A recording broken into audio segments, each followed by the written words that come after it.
diz.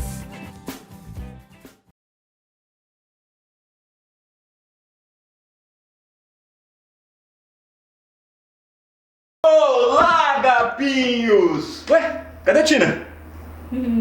Onde é que foi a Tina? Vamos aproveitar que a Tina não veio aqui, vou usar essa pequenininha aqui para louvar o Senhor. Nós estamos na lição, qual a produção? 34? 34, estamos acabando o ano. Quem está acompanhando a leitura da Bíblia? Eu tô. Olha, todo mundo aqui que está aqui nos assistindo, daqui na produção, já acompanharam, já leram. E nós estamos chegando no final da Bíblia, final do ano, e vamos aprender cada vez mais a adorar o Senhor. Agora vamos nos animar, fazer um louvor, aproveitar que a Tina foi tomar uma água, vou fazer escondido dela um louvor aqui, e vamos animar aqui, ó. 1, 2, 3, eu canto. 1, 2, 3, eu vou louvando, eu conto 4, 5, 6, e vou louvando, eu conto 7, 8, 9, 10 e vou louvando,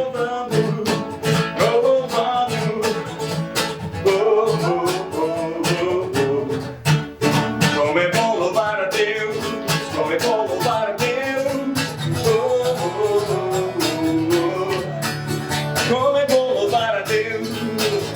E eu canto 1, 2, 3, e vou louvando, eu vou louvando, eu conto 4, 5, 6, e vou louvando, eu conto 7, 8, 9, 10 e vou louvando,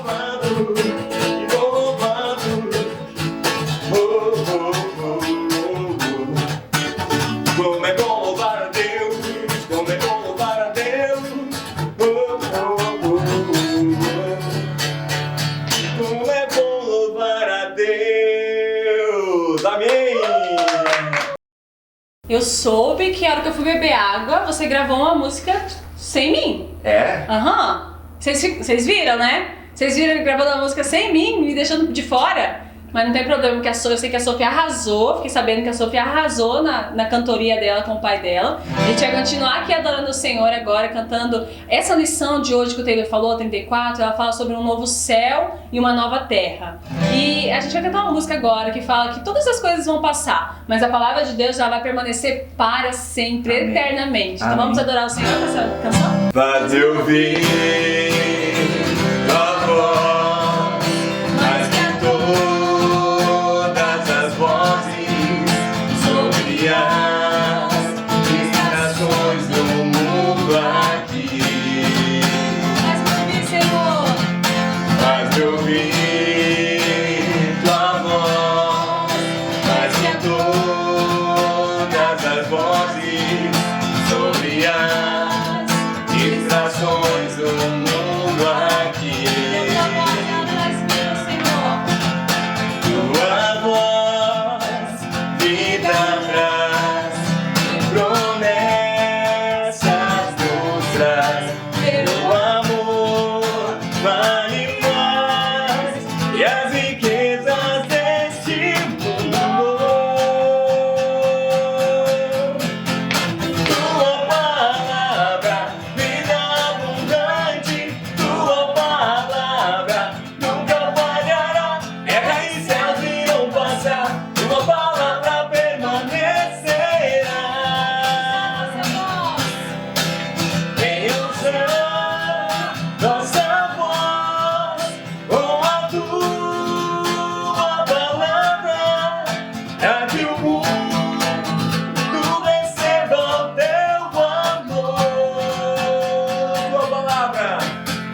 promessa nunca falhará. Terra e céus irão passar, tua palavra permanecerá. Aleluia! Olá, gatinhos! Estou aqui de volta para a gente conversar mais um pouquinho sobre esse livro maravilhoso. Já tá até dando uma dorzinha no coração, né? Porque tá terminando e esses últimos capítulos são maravilhosos. As nossas próximas lições vão ser no capítulo 21 e 22 de Apocalipse. Então você tá preparado? Porque agora ficou maravilhoso. Olha só o que diz Apocalipse 21, de 1 a 8. Abre sua Bíblia ou preste atenção na tela que a Raquel vai colocar para nós, tá bom? Olha só. Então vi novo céu e nova terra, pois o primeiro céu e a primeira terra haviam passado, e o mar já não mais existia. Vi também a cidade santa, a nova Jerusalém, que descia dos céus da parte de Deus, adornada como uma linda noiva para o seu esposo amado.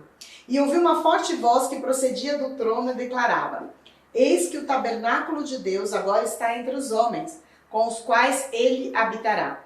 Eles serão o seu povo, e o próprio Deus viverá com eles, e será o seu Deus.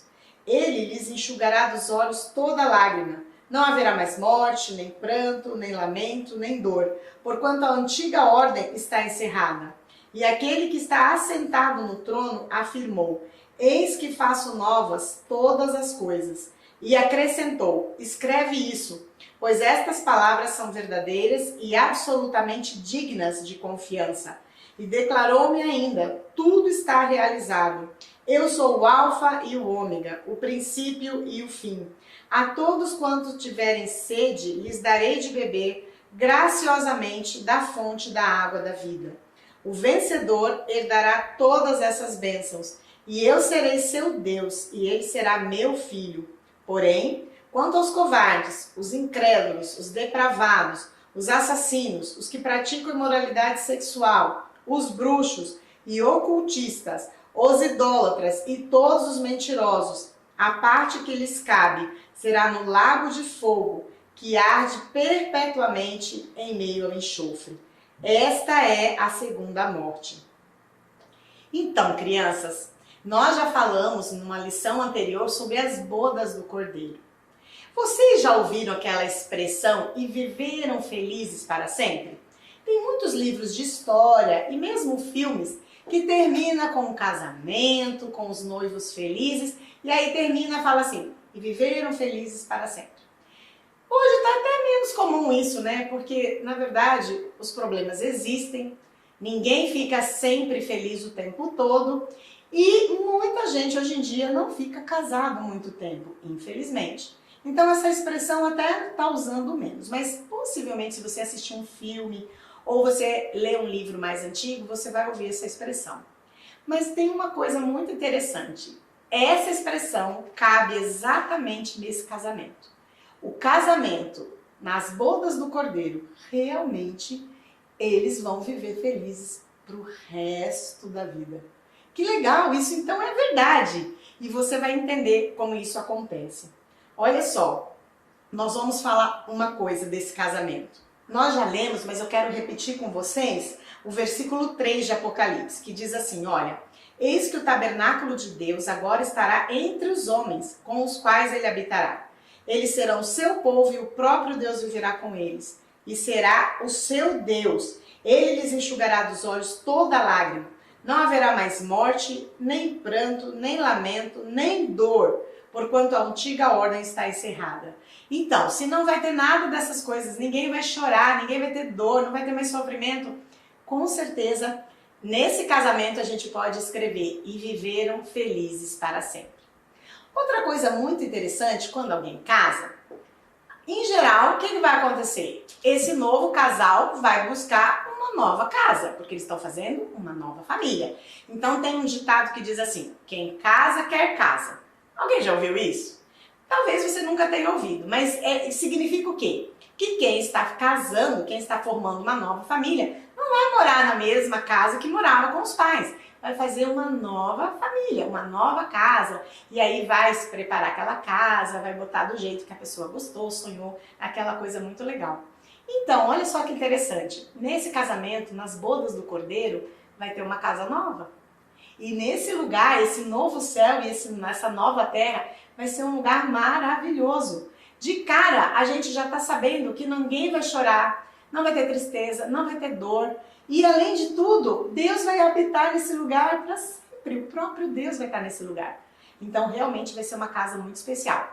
A lição que vem, vocês vão ver detalhes dessa casa. Então, eu não vou dar spoiler, tá? Só vou dizer que é uma casa muito legal. Muito bem, eu quero falar agora sobre a noiva. Quem é a noiva? Vocês, crianças, já estão entendendo que a noiva do Cordeiro é a igreja. Isso mesmo. Aqueles que confessam Jesus Cristo como seu Salvador. Os que se mantêm fiéis ao Senhor. Aqui na Bíblia diz, aquele que tem sede. Aqueles que têm sede de Deus. Você tem sede de Deus? Ou quando você vai fazer as coisas de Deus, você fica com preguiça? O que é ter sede de Deus? Sede de Deus é querer ouvir Deus, querer adorar a Deus, querer estar na presença de Deus, crer de todo o coração que Deus é a coisa mais importante da sua vida. Isso é ter sede de Deus. E a Bíblia diz que a noiva do Cordeiro, a noiva é justamente aquelas pessoas que têm sede da água viva. E você sabe muito bem quem é a fonte da água da vida. Porque o próprio Jesus já falou isso, que ele é a água. Ele é a água da vida. Então, a noiva não é qualquer pessoa. De jeito nenhum. Para ser noiva, para estar nessa casa nova, para fazer parte desse casamento, você precisa crer em Cristo e desejá-lo. Olha só, eu disse para vocês que não é qualquer um que pode ser noiva, não é verdade? Olha o que diz o verso 8. A noiva não é qualquer uma. Para ser parte desse casamento é necessário uma fé. E olha só o que ele diz. Os covardes, os incrédulos, os depravados, os assassinos, os que praticam imoralidade sexual, os bruxos e ocultistas, os idólatras e todos os mentirosos não farão parte desse casamento. Deus não divide o espaço do nosso coração com mais nada. Então, quem realmente pratica essas coisas não vai ser considerado noiva do Cordeiro, não vai estar nessa festa, não vai viver feliz para sempre e não vai para essa casa maravilhosa que Deus vai preparar. Então, a gente precisa ficar atento. E olha só, além disso, o verso 8 diz que essas pessoas que praticam essas coisas, elas vão sofrer uma segunda morte. Como assim, pastora? Como assim? Qual seria a primeira morte? A primeira morte é a morte física. Todos nós vamos morrer. Tem gente que não gosta de falar de morte com criança, mas eu acredito que você talvez já tenha ouvido falar de um tio que morreu, de um amigo, do vovô. Enfim, as crianças enfrentam a morte, elas precisam entender. A morte física existe, o nosso corpo não fica para sempre aqui. Às vezes é uma doença, às vezes é um acidente, né? Às vezes é algo que a pessoa mesmo provoca, infelizmente. Mas a verdade é que todos nós vamos morrer. Se Jesus não voltar, todos nós vamos morrer. Ninguém vai ficar aqui para sempre. Essa é a primeira morte. Mas aqui, nesse texto, está dizendo de uma segunda morte. O que significa isso? Que, na verdade, quem não for para essa nova casa, quem não estiver nesse lugar especial preparado por Deus, vai para um lugar horrível. Essa é a verdade, crianças. Aqui diz aqui, ó, essa pessoa vai para um lago que arde com fogo e enxofre. É um lugar ruim? Não é um lugar bom. Então, se você não estiver com Deus, e se você for parar nesse lago de fogo, de enxofre, isso é considerado uma segunda morte. Por quê? Porque se Deus está nessa cidade que eu falei antes, ele não está nesse lago. Então a segunda morte é ficar eternamente sem a presença de Deus. Eu imagino que deve ser horrível, porque a presença de Deus enche o nosso coração de alegria. Então nós precisamos saber o que nós queremos fazer na nossa vida. Nós queremos participar desse casamento e viver felizes para sempre, de verdade com Deus, sem dor, sem lágrima, ou nós vamos dividir o nosso coração ou não confiar completamente em Deus, confiar em outras coisas, em outros deuses e parar num lago de fogo, de enxofre, que é a segunda morte. Você, por mais que você seja criança, você precisa pensar nisso, porque essa decisão é individual. Não adianta, meu pai é crente, minha mãe é crente, eu vou na igreja. Deus não tem neto, sabia, crianças? Deus só tem filho. E ele está falando aqui que ele vai, que nós seremos chamados filhos dele. Eles serão o meu povo. Eu serei o Deus deles. Então, Deus não tem neto, Deus só tem filhos. Então, quem não aceita Jesus, quem não se decide por Jesus, não pode ficar nesse lugar maravilhoso. Então, não é o seu pai, não é a sua mãe, é a sua decisão com Deus. O nosso versículo dessa semana, para decorar, se encontra em João 11, 25 e 26. Olha o que diz esse versículo. Jesus disse aos seus discípulos: eu sou a ressurreição e a vida. Aquele que crê em mim, ainda que morra, viverá. E todo que vive e crê em mim, não morrerá eternamente. Olha que lindo, Jesus disse isso muito antes do Apocalipse ser escrito. Então ele só está confirmando essa palavra. O que significa? Que essa segunda morte, crianças, é eterna. Não tem volta. Tem algumas religiões que falam que a pessoa vai reencarnar, vai voltar como outra pessoa, vai voltar como um animal. Tem religiões que dizem que você vai evoluindo, você morre e vai evoluindo. Tem religiões que acreditam que você pode, depois de morrer, se arrepender e voltar, fazer seu caminho de volta. Ou se alguém aqui ficar intercedendo por você, você pode mudar seu destino depois que você morre. Mas eu vou falar para vocês, de verdade, nada disso está escrito na Bíblia. A Bíblia é clara, olha só. Aquele que crê em mim, isto é, Jesus falando, ainda que morra, morte física, viverá nesse novo céu, nessa nova terra. E todo que vive e crê em mim, não morrerá eternamente. Então, crianças, o lago de fogo, o lago de enxofre é uma morte eterna, não tem volta. Por isso nós precisamos nos decidir. Por isso nós precisamos pensar sobre aquilo que nós temos estudado. Por isso que a gente tem que levar a sério o nosso relacionamento com Deus. E eu gostaria de perguntar para você, essa lição, ela é tão clara que a única coisa que eu posso fazer é te perguntar, você já aceitou Jesus como seu Salvador? Você de fato já entregou seu coração completamente a Deus? Você tem essa certeza? Porque quem entregou o coração para Jesus não precisa ter medo da morte. Não precisa ter medo do inferno, não precisa ter medo das coisas que vão acontecer, que vocês já viram que vai acontecer muitas coisas ruins. Quem tem Jesus não precisa ter medo, porque ele vai para um lugar maravilhoso e vai ser feliz para sempre. Você quer ser feliz para sempre? Você quer entregar seu coração para Jesus? Ou se você já entregou seu coração para Jesus, você gostaria de agradecer nesse momento que Deus preparou um lugar maravilhoso para você? Apocalipse ensina isso. E por isso que nós somos abençoados quando a gente lê esse livro. Mas isso é assunto para mais uma lição daqui para frente. Agora eu quero orar com você, agradecendo a Deus porque Ele preparou esse lugar para nós. E pedindo que se realmente o Espírito Santo tocou no seu coração nesse momento, você possa declarar com a sua boca, que não sou eu que declaro, é você que declara, Jesus, entra no meu coração. Vamos orar?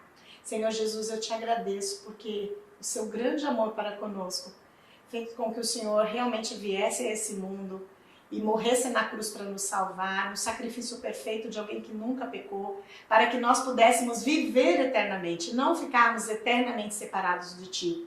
Obrigada por esse plano maravilhoso. Abençoa cada criança, cada pessoa que está ouvindo essa mensagem.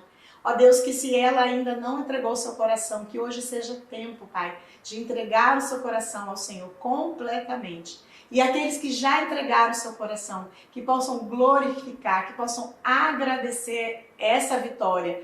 E acima de tudo, que possam proclamar para outras pessoas que o Senhor é Salvador, que o Senhor tem um plano, que o Senhor tem vitória para as nossas vidas. Abençoe, Senhor, as nossas crianças, abençoe aos pais dela, abençoe as famílias dela. Eu te agradeço tudo isso em nome de Jesus. Amém. Amém, crianças? Olha, continua assistindo. Semana que vem vocês vão ouvir muito mais sobre essa cidade maravilhosa. Um beijo para vocês!